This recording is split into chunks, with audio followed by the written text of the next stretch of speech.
by Rob Lovesley from Sporting Connect. Rob, I'm sure, will tell you a little bit more about the Sporting Connect platform and the Surrey FA Connect platform for coaches and coaching opportunities. And we'll probably come on to that a little bit later. I'll let Rob do the spiel there.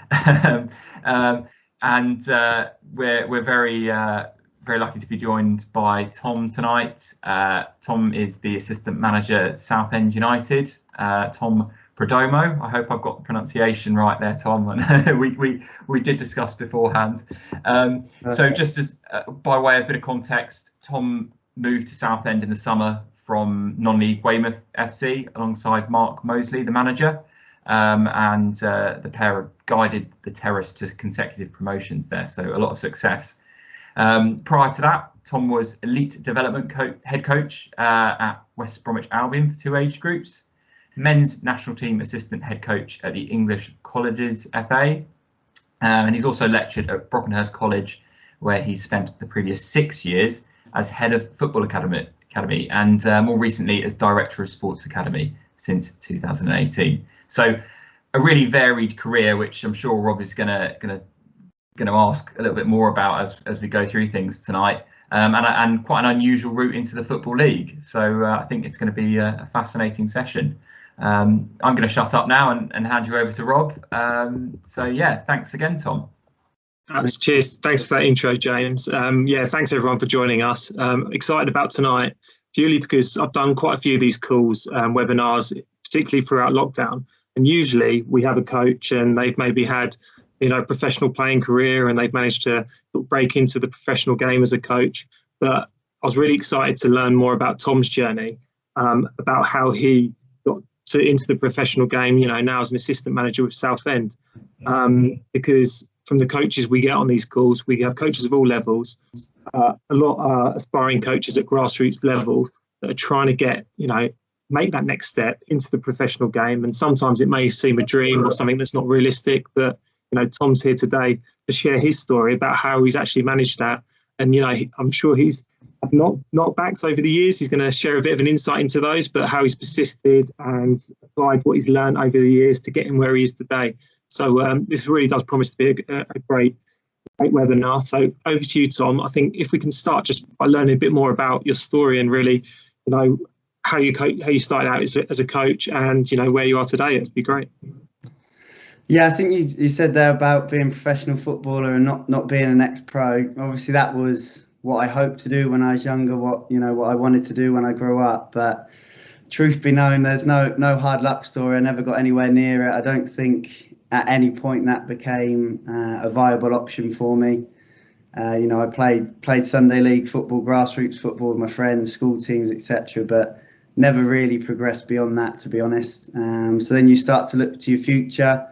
I had a passion for the sport, grew up playing it with my brothers, so that was where it all started. And I just wanted to make sure that sport was a part of my life, really. So I started to think, what could I do next when I was at sixth form, and it kind of boiled down to teaching or coaching. So I went off to university and did my sports coaching degree, whilst thinking in the background, I've got to think about teaching and because you do get dissuaded along the way when you speak to certain people that are well intentioned, that perhaps what's the realism in becoming a full-time coach, what opportunities will there be, because this is kind of 10 years ago now that I was having these conversations, 12 years ago. So I don't think it was as well known a pathway as perhaps it is now, and ever more becoming that way. So I went off to university and then just really did as much coaching as I could. I think I touched on it with you guys before, but I felt like I started university on a bit of a back foot because I went with no coaching qualifications. I had plenty of grass time in lots of different sports and going into junior schools, local sports clubs to me at home, but didn't have any qualifications, no formal experience. So in that regard, it was kind of a step into the unknown. Got going with my coaching badges whilst at university, and since then I've just taken any and all coaching that became available, between boys and girls age group football at grassroots, women's football at more of a performance level, both male and female football at a university level, and then the non-league game in terms of working with male players. So just for me, the most important thing was to be coaching, to feel like you're learning, and to feel like you're working towards something. So that's what I've always chased. And after university, opportunity came to go to the college and take the role as head of football. There was 3 boys teams and a girls team. When I got there, it was a part-time job, Monday, Wednesday, Friday, and on my first day, they then said, would you like to do some teaching? So, just being fresh out of university, it seemed like a great opportunity, and progressed from there. And the college were great the whole time I was there in terms of getting me into teaching, supporting me with my coaching outside of that, and it progressed to a full-time role, which I was in, for the best part of 6 years. Tom, to take you back to uni then, so if anyone's on the call that's considering, university degree and they want to obviously get into coaching, where did you study? What did you study? So I went to University of Gloucestershire and I studied sports coaching. But again, although it was called sports coaching, the kind of unit titles are quite important to look at if you're going down that route, because there was a lot of biomechanics in it, strength and conditioning, physiology. So actually, although it was sports coaching, in the last year of my degree, there was there was no coaching whatsoever in terms of formal assessment. That came earlier in the degree. So I found it really, really valuable. There's a lot of people on the courses that you can feed off, as well as the staff there, and that kind of varied approach when you're trying to build a career and you're not quite sure. I felt it important to have knowledge in a lot of areas. Yeah, I was going to say, at that point then, did you have a specific route you wanted to go down as a coach? Was there something you wanted to specialise in, or were you just seeing where it took you? Yeah, I think probably, maybe desperate's the wrong word, but you chase anything you can. So, I did a little bit of performance analysis with a couple of clubs in both formal and informal ways. Like I said, I coached across a range of settings, but I guess the real break in terms of all this, this could go somewhere, this is something I want to do, was I did my level 1 with the university, and the tutor that came in with Gloucestershire FA was coaching Forest Green Rovers ladies side at the time. He said he was looking for a little bit of help with that, and would I be interested in going down? So I jumped at it. I didn't really think too much about it. It was just, the opportunity to coach. I was doing some grassroots teams at a junior level at the time, but it fitted around it, fortunately. So, it was 2 buses or scrounge a lift, because I didn't have a car at university, but got myself down there and got working with them kind of 2-3 times a week. And that was probably the start for me, working with that coach at that environment, where you start to see about the regular planning and how you handle bigger group sessions, because up until that point, my experience was largely small groups, age groups, or coaching at university, where you might be handed 10 of your peers on a Friday morning on the university astroturf and given 15 minutes to coach. So that was probably my first real exposure to kind of 90-minute sessions and a game at the end of it in terms of the Sunday afternoon. And was that all volunteer, just building experience? Yeah, absolutely. I mean, I didn't actually get paid to coach till I was into my 20s and, had finished university. My coaching roles with the university, I did get some support with in terms of the academic bits. And, I remember when I took over the women's team at university, the payment to the end of the year was by form of an iPad. So at the time it was, a useful coaching tool, but that was where I was at that stage. And so all voluntary. Okay, so you obviously came out of university, head of football. Was that a new role that the school were introducing that you sort of stepped into, or did you have to make it your own? No, so they it had been a role before. A guy called Graham Mills had run it, who had taken a job full time with AFC Bournemouth. So that's why the vacancy popped up. When I arrived, Graham and his staff that had there before me had done a fantastic job. So it was, a really successful college in terms of national cups and competitions that it performed in there. Graham had also put them into the Youth Alliance League, so they were competing up against professional clubs from kind of the Conference National League level, which was a league division they won again. So it, in football and all of its other sports, it had a rich history, and it was something that the college invested in. So it was, it was a really exciting opportunity for me. So it sounds like you say, you're up against the level sort of increasing in terms of the clubs you're up against. So how did you, obviously you had success at Weymouth just before you moved to Southend alongside Mark as an assistant.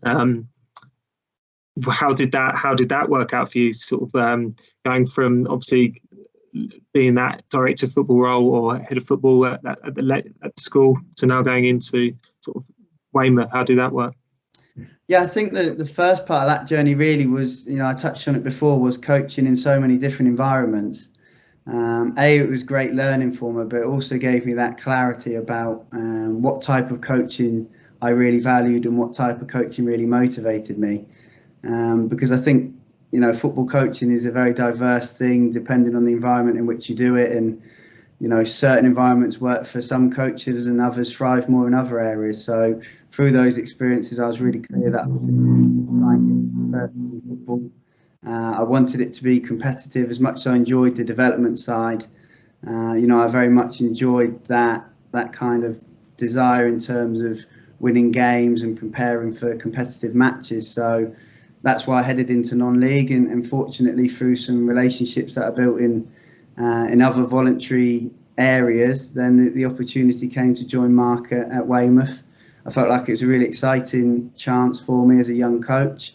It was the biggest club that I'd been involved with, at a first team level, and they had really exciting plans for the future. So it felt like a good time to join them. It also presented the first time I'd worked with, players that had played professionally and had been involved in the professional game. So that was probably my first challenge in terms of not being an ex-pro and being around people that had. Like I said, it was just a really exciting opportunity and one that I enjoyed from day one. So take us back to, I know we spoke before this call, it's quite interesting about your connection with Mark then and how you developed that, because again, that came from, gaining experience off your own back and just networking, getting out there, because I know a lot of coaches on this call, we've had questions that have been submitted about, is it about who you know in terms of breaking into the game? And obviously, you create that pathway yourself. So yeah, it'd be great to learn a bit more about that. Yeah, I think the who you know question, I think obviously any support in any walk of life that you can connect yourself with is really important. But the only way to do that, I'm not from a footballing family. No one's been professional or worked in football from my family. So there's nothing kind of organic in terms of those relationships. It just came through contacting AFC Bournemouth, who were my local club when I returned from university, and seeing if there was any way in which I could get involved. And I ended up filming some academy games on a Sunday around my teaching job and around my college job. And then the opportunity came to film some of their under-23s training. And, it was very much a peripheral role. I wasn't employed by the club. I went in, I stood behind the camera. I dropped the camera back off to the main analyst who was normally working hard from his office. And I went home again. But slowly, the more you're around it, you get invited in to have lunch with the coaches afterwards, and you start to have some footballing conversations. Mark's playing career had just finished, and he was doing the same. He was coaching the under-14s at Bournemouth, but then volunteering in the mornings with the under-23s to broaden his experiences. And we had a mutual connection in the fact that, as you mentioned, I'd coached England College's side, and Mark in the kind of in the development stage of his own career had represented them as a player. So we had that mutual connection there and just started a few more in-depth conversations, started speaking away from training a little bit, and naturally we just developed a relationship and shared some ideas. But it was still very much a surprise when he phoned me up. I was managing a local team called Bashley at the time who were Step 5, and we'd linked them with the college. But I remember being in the office one day and he phoned me up and said, I'm going to take the Weymouth job and I'd like you to, come and get involved with the coaching and be part of my team. So that was how that opportunity came about, really. Just, volunteering your time around your job and getting involved as much as you can. It was interesting when you said when you were coaching Bashi that you put your wits against Mark, didn't you? You played against his team. One of the teams he was coaching was at the under-23, so he was able to sort of see what you did firsthand with that team. Yeah, we drew them in the Hampshire Cup competition, which Bournemouth always enter their under-23 side into. So it was a good chance to just show them what we'd done, because the environment's a really important thing in coaching. And we were a zero budget club. Everyone there in terms of staff and players were volunteers. We had a young staff, but we put a lot into it. So we had turned an old club shop with an uneven floor into like a coaching office. So we We had a couple of computers in there and an area that we could watch stuff back because we filmed everything, even at that level. So we could re-watch training and games and have meetings as staff and with the players. You know, little things like we had decorated the changing room, so each player had their own cubicle, kind of motivational quotes and the club badge around it. So these were things that we had discussed whilst we were having lunch after Bournemouth sessions. But to have them down for a competitive game and be able to show them these things that we talked about, I think was a positive step in our relationship, definitely. So it sounds like that you were sort of embedding your culture at that club, putting your sort of stamp on it. And how did, because there'll be a lot of coaches on this call that will be, grassroots coaches, amateur football. How did the players take to that when you brought in these different things they probably hadn't experienced before? Yeah, I think we were fortunate in the fact that, I say fortunate, the club had some issues financially and they dropped a couple of divisions. I'd actually had a previous spell there and lost my job. So again, you got to keep coming back in that regard. But so it gave us the opportunity that summer to put a squad together from scratch, really. And we started pre-season probably even 6 weeks ahead of most other clubs, and luckily I was able to speak to my boss at the college, and where the club was local to the college, we used the facilities, so we were able to put on a well organised pre-season. And I was just honest with players when we come in, like, look, we can't pay you.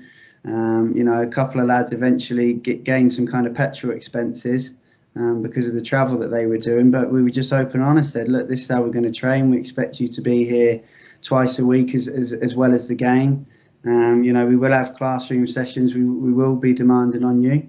If you think that's something you want to do, then great. If it's not going to work for you, then thanks for coming down, and we'll have to go elsewhere. And I suppose that sounds a little bit strange talking in those terms at such a low level of the pyramid. But I think the thing I've learned throughout my coaching journey is that whatever you're involved in has to be your number one priority. So. I'm really privileged to be at Southend at the moment in the Football League, but I don't feel any differently about my coaching compared to Bashley or, university women's team. I think whatever you're involved in, you just try and maximise what you got and understand what stimulates you as a coach. I've never been motivated by just turning up and putting cones down and hoping for the best. I like to plan, I like to review. I find that very rewarding and, very informative. So they were the standards we set straight away, and fortunately I had good people around me, a lot of good people that helped me to uphold them consistently. So then obviously you got the call when Mark sort of took to the Weymouth job. So that must have been another sort of cultural shift for you to sort of experience that next step in the ladder. And was it just a case of you and Mark working out, merging your ideas and sort of applying what had worked previously for you, just at that higher level? I'd like to say we merged our ideas. I think I had to accept Mark's ideas, but no, joking aside, we, there was that period because, we hadn't worked together formally in a coaching setting. We'd had conversations, but I think the difference between conversations about football and then actually putting a team together and, having synergy in your sessions and the way you communicate to the players does take time. And I think, if I'm completely honest, obviously I was fortunate to run the college football program, and at Bashley I'd been manager and I'd led programs at the university before. I found it really difficult to go into that kind of like assistant role, or at the time it was head coach role, because Paul Maitland was the assistant manager before he became director of football. And I found myself kind of speaking second or third, or taking players for a small-sided game that perhaps weren't going to be involved in the tactical part of the session. And these were all new experiences for me because I was used to being the one leading out in front. I was used to saying my piece and then leaving other people to pick up the pieces for me. So, I spent a lot of time in that first season kind of questioning, not my desire to do the role, but how do I do this role? What's the best way to be an assistant? How do I support Mark and Paul in the best way? How do I complement his ideas? Because you're always feeding off someone else in that role. So, if Mark's been strong and firm with the players, it might be my job to go and pick them up. And, other times he might ask me to lean on them, a little bit heavier. So it was a role that I found quite difficult, if I'm honest, when I first went into it. And maybe at time, fulfilling that role distracted me from my actual coaching. And it was a tough balance for me in those first few months, definitely. So a lot of people on this call as well will be the sort of managers, coaches, but also maybe have assistants as well that they work with. Yeah. So give the assistants perspective. Okay, so what from what you've learned and how you adapted, what makes a good balance? Do you see both sides of it? Yeah, I think the number one thing for me at any level is you've got to have that unity in front of the players, and if there's any things that you need to iron out, then that needs to happen away from the group and be done in private. But I think you're just constantly assessing in that assistant role. You're trying to read the room, when the manager's talking.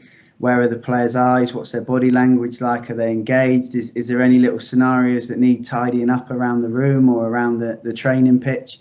So I think that's a key role for the assistant is just surveying the environment that you're in at the time and then deciding what's needed at any given point.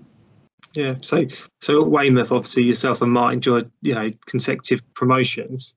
Going into that role again, what was your secret there, or what sort of formula worked for you? Hard work. I mean, I have to say, I'm very grateful to Mark for the opportunities that he's presented me throughout my career to this point. At Weymouth, and then, I suppose it would have been easy for him moving to a football league club to call on his contacts from within his own playing career, and perhaps left me there. So I'm very grateful to him. But I have to say, he sets a relentless tone. He's very demanding, but in a positive way. He's very hard working himself, and he sets a real example. And I think that's one of the key parts of his leadership. And what he did straight away was that, again, he was very clear in what he wanted. He was very clear in the type of player that he wanted, in terms of he wanted them being, local to the Weymouth, Bournemouth area, and then towards the kind of southwest. He didn't want players travelling more than 45 minutes to an hour for training. He wanted a group that, again, wanted to match our environment. So he very much has clarity in the way that he likes to work, and he's relentless in embedding those core values into the group. So I think as much as the staff's important, and we had a fantastic staff there, we had a big staff for a part-time non-league club, a lot of volunteers and people doing it, trying to develop themselves. But I think anything starts at the top, and Mark sets a relentless pace in terms of his expectations of himself firstly, but his staff and his players. So I think that was the key to success, because you can play in lots of different ways, you can coach in lots of different ways, and you can be successful. But I think his hard work and his clarity really underpinned all the success that we had with Weymouth. You said about embracing volunteers as well. Was that something that was already there within the club, or was that something yourself and Mark sort of looked at and thought, because we know, there's coaches out there that obviously want to gain experience, volunteer, help out where they can. I think massively. The club had benefited before, as most non-league clubs do, at kind of like a boardroom level and around the ground at lots of volunteers, but perhaps not in terms of the coaching. But like I said, it was even my experiences at Bashley, it was myself. We had a conditioning coach called Dwayne, who's the same age as myself, and he's moved on to Oxford United with the first team. But we were all volunteers, and we had an analyst, Danny Webb. So the three of us all moved over to Weymouth with Mark. So it was very much built on a young core, and then Paul, Brad, and Nick that were already there. But throughout our time, a lot of the staff that got involved volunteered, whether it be scouting. We had a lot of good guys that got out and looked at games and players for us. And again, one of our coaches that's now with us at Southend, Jamie Wells, he was with us at Weymouth. He came in initially at training and kind of arrived in the background, stood in the corner, and no one knew who he was. And he flew a drone above training so we could get a different angle, a different footage. Slowly that role developed just from where he was. And, he's come on the journey with us down to Southend. So just another example of how, if you keep putting yourself in environments to contribute and learn and develop, then eventually with some patience and these opportunities can open up. And patience, the word there, because you said it's a special anniversary, isn't it, this year for you? Yeah, I think I'll have to check the dates, but it must be coming up to 10 years of A licence rejection. So, I completed my B licence whilst completing my degree at university, and ever since, the level at which I've been working or not being full time hasn't aligned itself with acceptance onto the course. So, that's something that's, I mentioned before, going to university without a level 1. I think the qualifications is always something that can leave you as a coach feeling anxious, or like you're not quite where you need to be, or that there's so many people ahead of you. But I think if you keep coaching and you keep working hard, then you can do a lot of development away from the courses as well. Yeah, because I think one of the questions we had in advance from one of the coaches attending was, what level do you need to be to make that breakthrough into the professional game? But interestingly, like you were telling me before, you're obviously UEFA B coach, level coach at the moment, and obviously you're now within the professional game. So it's a great example to the coaches on the call that, you know, if you can make those breakthroughs, can't you, without having the most elite qualification, so to speak. Yeah, absolutely. I think, you know, there's the courses are fantastic, and I think they're refining them all the time. But there's no kind of shortcut in terms of your development. I think you've got to be out on the grass and be working with people. And I think even once you get the qualifications, it's about being honest and being. So I mentioned Jamie there, who just came in and flew the drone. And, you know, at first nobody really knew who he was, and then the gaffer introduced him. But Jamie's an A licensed coach, and he's volunteering on the side of a session being led by, you know, coaches that are not at that level, in terms of myself and some of the other staff that were hands-on with the players that were less qualified than him. But, you know, he didn't have too much ego that he didn't want to contribute in that way. And likewise, the coaches, including myself, that weren't at his level of qualification had confidence in the way that they work because of the preparation that they put into the sessions. It's good to hear. And that 10 years, the long time of, like you say, rejections, etc. How do you just keep motivated? Like, were there points where you sort of thought, "Hang on, no, I've got to go down a different route here"? Yeah, I think that, you know, it'd be wrong for me not to say at different times I haven't felt really disappointed or disheartened.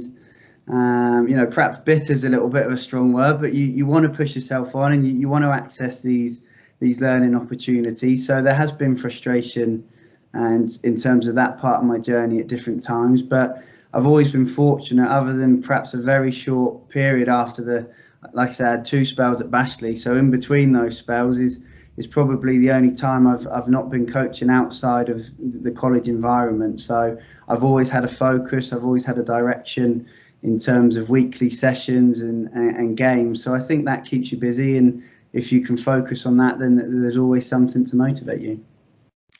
So you're now obviously at Southend, making that step into the professional game. How's that been? And also, looking at the table, we had a fantastic result yesterday. But you're at the other end of the table now. So obviously, compared to at Weymouth, when things were sort of, you know, double back-to-back promotions, how's the difference in the pressure you're experiencing and the day-to-day? I think, yeah, straight away when you step into the league, there's a lot more scrutiny on it. Obviously, we had a good fan base at Weymouth, but again, that's only grown here at Southend. Obviously, there's been challenges down here in terms of nobody wants to be where we are in the league, but we feel like we're building and developing the team as the season goes on and growing stronger. But perhaps we've been saved some of the difficulties that full stadiums would bring, and the pressures that fans in the ground can bring. But I think, again, I have to praise Mark in that regard, and speaking to the players here, that whether we've had our good results or our difficult times, the process and the message is very consistent. So, you know, if we win a game on a Saturday, we don't say, "See you Thursday, boys, enjoy some time off." They're back in Monday to review it and plan the new week. Likewise, if we've had a defeat, they're back in Monday and we review it and we plan the rest of the week. So I think whether you're winning and you're enjoying successful times in the game, or whether that growth is a little bit slower and your victories in terms of 3 points is less frequent, I think it's really important as coaches to stay consistent, to focus on your process, and to keep developing the players that are within there. Because if you're losing games, there's a reason for it, and I think that's the enjoyable part of coaching, whether it's with professional players or younger grassroots players.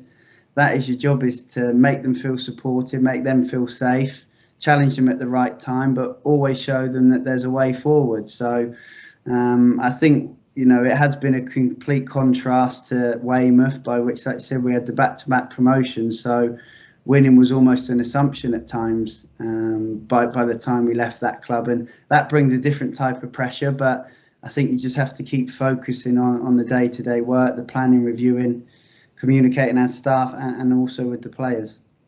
So you've obviously got, I assume you and Mark have got your shared philosophy, and you're kind of sticking with that belief that, or have you had to adapt it quite a lot now with Southend in the new environment? Or if you talk about style of play, then probably you would see a difference between our Southend side at the moment and our Weymouth team and how it played.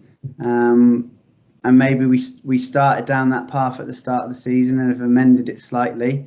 And I think that's kind of taught us important lessons as well, in terms of that. I mentioned earlier, it doesn't matter what level you're working at if you've got buy-in into what you're doing. The style of play, I think, is only as important as the work that you put into it. So like I said, we are slightly adapted in how we play here, but it's still very deliberate. It's still very planned.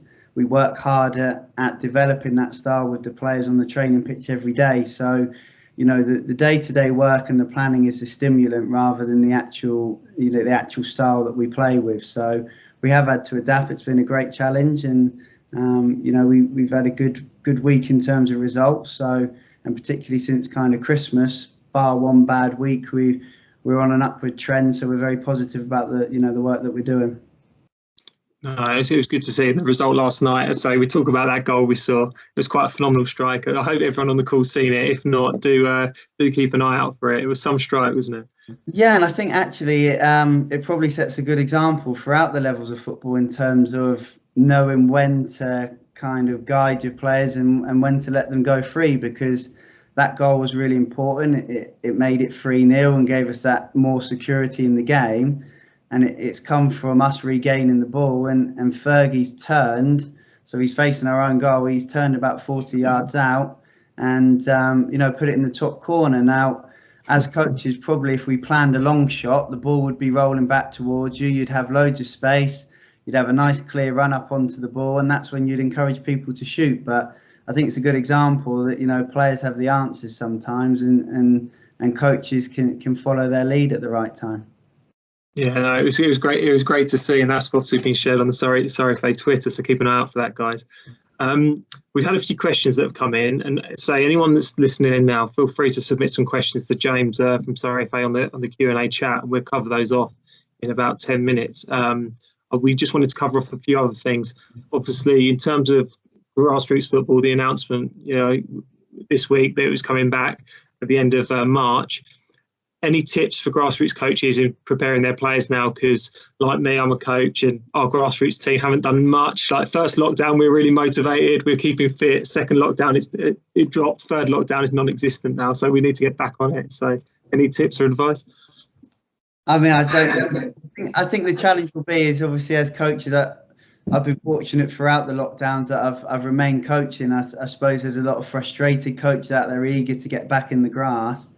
And I guess it's having that little bit of patience in those first few sessions, understanding that, even socially, the players are going to want to enjoy that time around each other. So, if I was planning my group, I might go down quite a social aspect, quite a fun aspect, and just get those first few sessions underway. So the players are used to being around each other again and used to being in those environments. And then as coaches, maybe you can start to have a little bit more structure in your sessions, get a few more of your coaching points out. So I think it would just be about players and coaches working together and working out what pace at which they can move and what other boxes they can tick outside of football as they move through that process.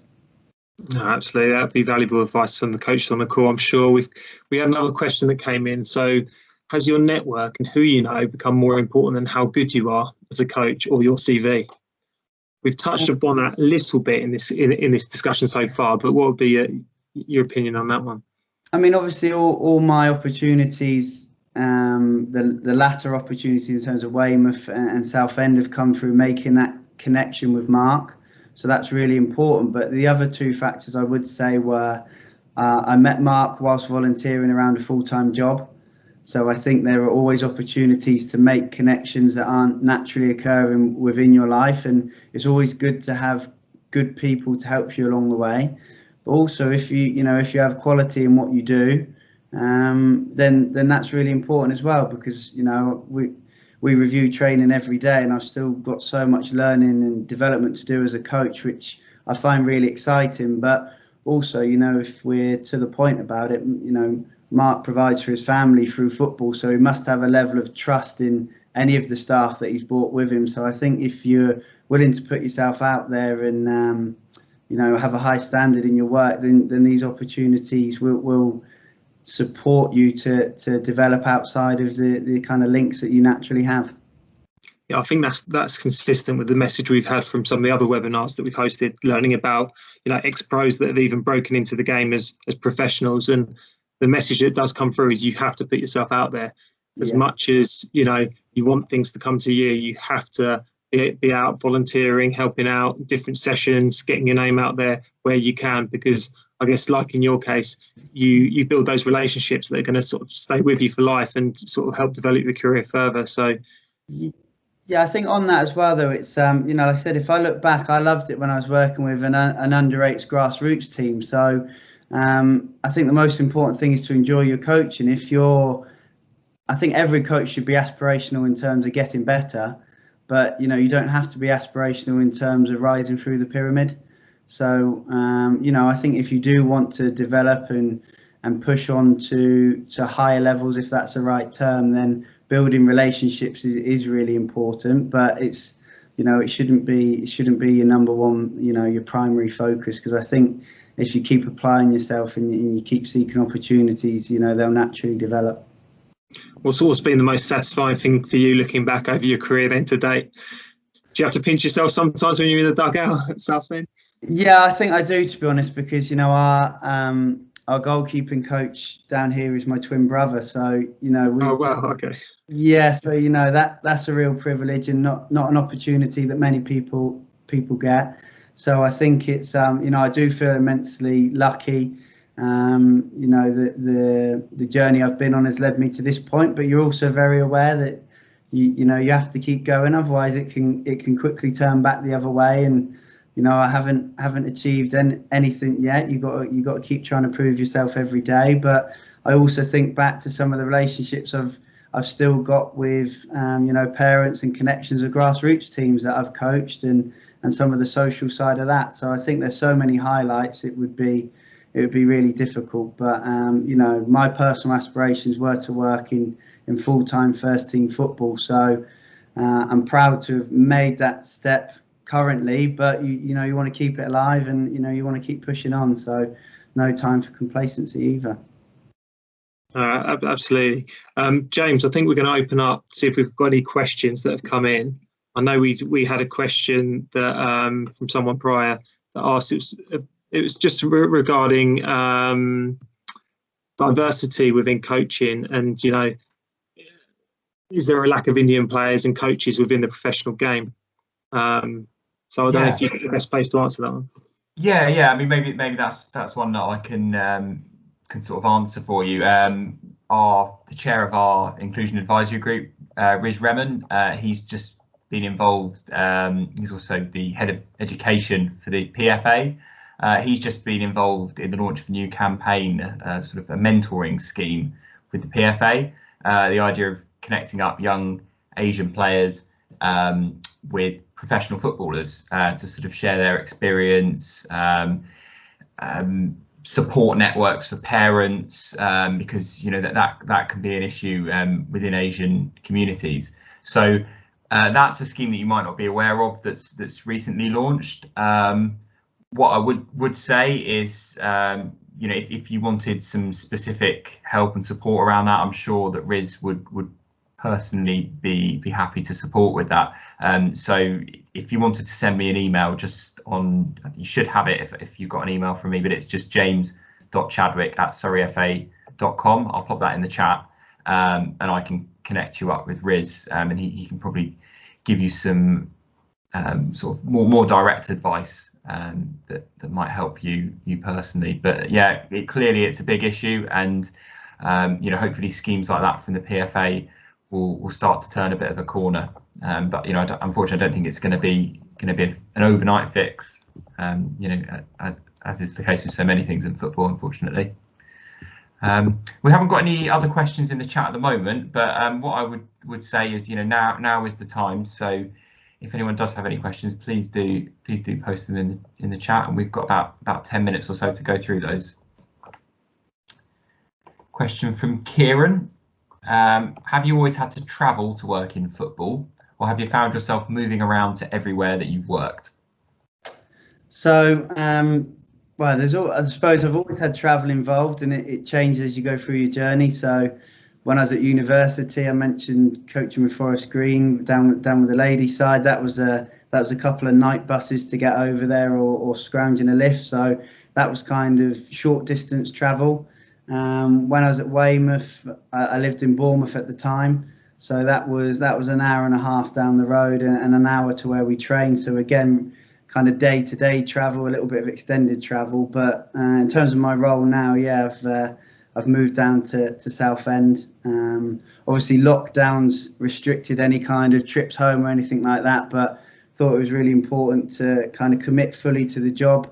I'm 30 seconds from the stadium and a couple of minutes from the training ground. So I think it's been really helpful in that regard, because, you know, you can maximise your time then, rather than spending an hour and a half each way just to get into work. So, you know, I've found that valuable, not only from a coaching point of view, but also from a personal point of view. It means you get home a little bit quicker after a long day, and then you can kind of start that recovery process before you start off again the following morning. A long day there, Tom. What is a long day for you? What's a normal day then in the life of an assistant at Southend? Normal day for me, I'm a little bit of an early riser, so I tend to get into the training ground anywhere from kind of 6 o'clock in the morning, and then probably around 6 o'clock in the evening, 6:30, I try and get home again. So yeah, consistently kind of 12-hour days. You know, and if you've got a fixture in the evening, you might have a training group in the morning, so that extends the day even further. So it is a lot of hours. It is a lot of a commitment. You know, and you're always looking at, can we work a little bit smarter? Could we refine this? Could we refine that? And obviously, with any job, there's natural variation. Some days you get out sooner than others, but I think it's you know, about understanding how you work best. And I find my most productive hours are those early morning hours. So yeah, I like to get in early. That is a long day, particularly compared to some of the players, I imagine. Do a morning session, off for the afternoon. Yeah, the players' day is extending now with some of the kind of changes in COVID restriction from the Football League, but certainly in pre-season it was a very short day for them. They had to all arrive separately in cars, walk onto the grass, small groups, walk straight back off the grass in their cars, and, you know, no access to gym, no access to canteens for breakfast and lunch. So especially, you know, at the start of the season, it was probably the shortest days that footballers as a profession have had, and even for us as staff, we couldn't immediately work out of the offices. So, you know, you were going back to the hotel before we had sorted out accommodation, and, you know, working across Zoom calls even from room to room with the restrictions. So there was a lot of challenges, but yeah, much longer days for the coaches. Yeah, must be hard work. I guess kind of linked into that, some of that planning work that you've got to put in. Kieran's asked a question in the chat, just saying, would you typically session plan for the day ahead at home, or before you leave the training ground the night before? And I guess maybe what you've said prior to that is a bit of a giveaway in that sense. Yeah, so typically the day would be planned the night before. So we'll plan before, say it was a Monday leading into a Tuesday on a training week. We would plan for the Tuesday on the Monday. So we'd finish training, we might have a few meetings with players, and we would always review the session that we've just delivered, and then think, did we get out of it what we want? What do we need to revisit? And then we would kind of progress to planning for the next day, catch up with the medical staff at the end of the day, and then we'd have the main structure, the main aims for the session and the kind of session organisation mapped out that evening, and then we'd meet again early the next morning, and perhaps we've thought about things overnight. You might tweak things, adjust things. Perhaps a player's reported, you know, a bit of illness, and then the COVID protocols kick in, or a slight injury. So there's always that little changes in the morning, but we like to be as far ahead with the planning as we can be, definitely. Yeah, that links quite nicely to a question that we've had from Sean, actually, and, you know, talking about being adaptive to the situation, and he's asked, has your philosophy changed at all this season, as player options have drastically changed throughout the year?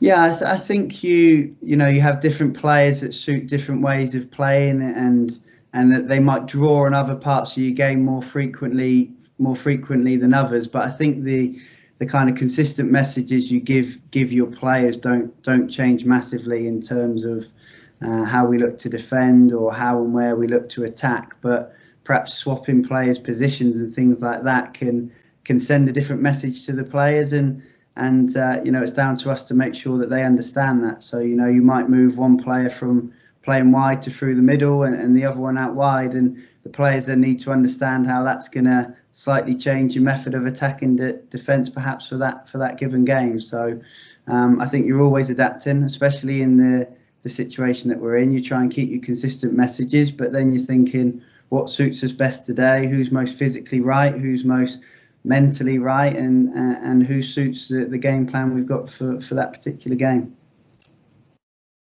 Yeah, and I guess some of that sort of situational kind of where you are in the table potentially, it might affect the philosophy of the football that you perhaps want to be playing. I can imagine.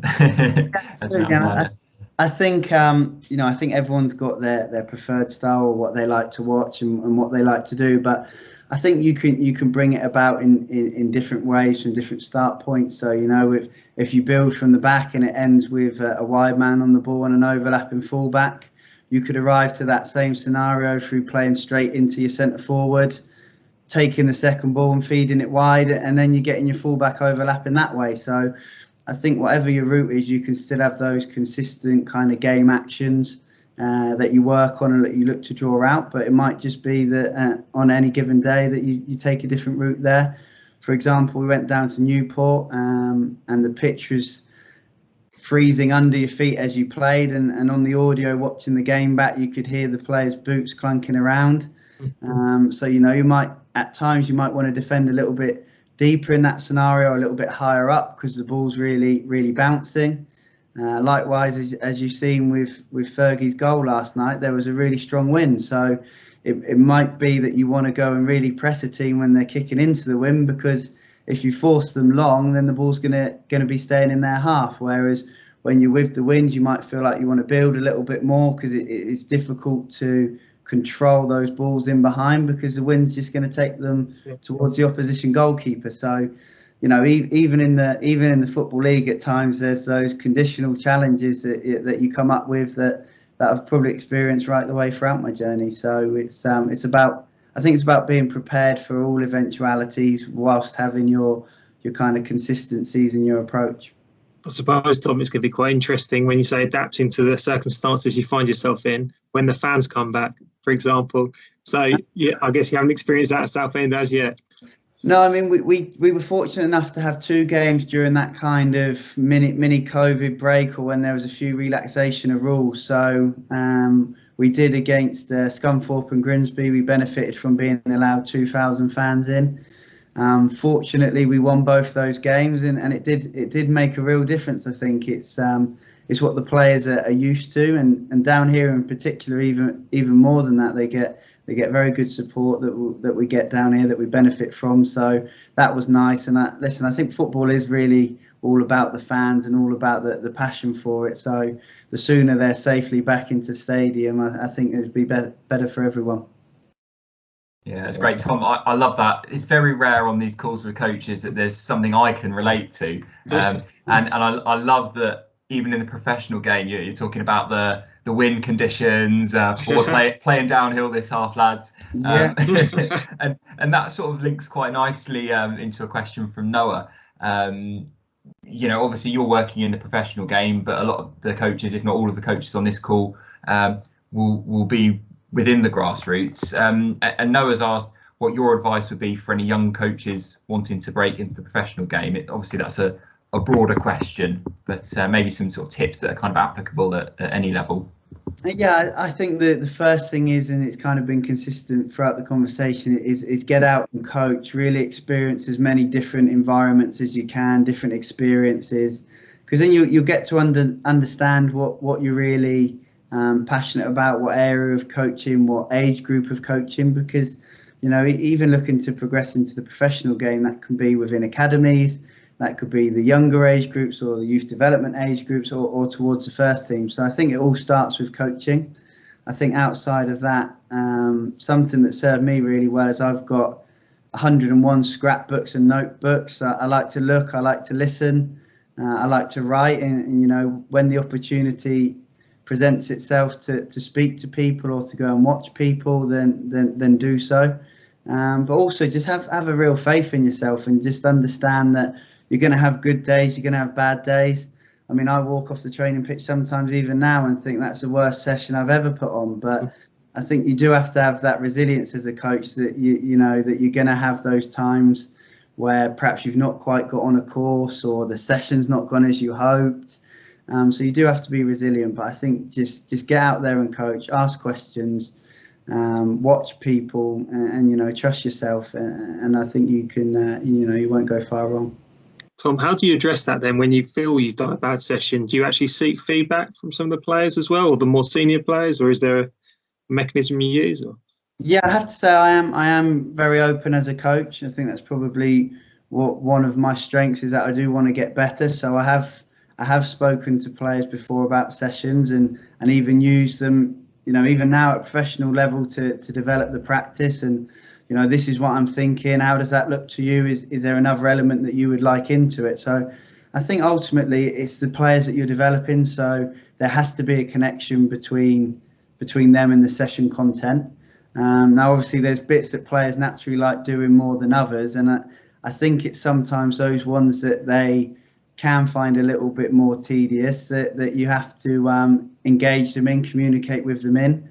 You know, whether it's around your shape or your set plays, if they're engaged in it, then you've got that buy-in. I also think you can be clever with your analysis, because you can show them something that players perhaps might view as boring or a minor detail, and you can make it seem really relevant. And then again, you get that extra buy-in from them when you're out on the grass. But in terms of dealing with bad sessions, you know, you're fortunate in coaching that the next one's coming around quite quickly. So you can review it, and I think it's really important that you kind of decipher why it went that way. I'm not embarrassed to admit I do keep a coaching diary, so I'll sit down and review every session that afternoon and jot some notes down in there.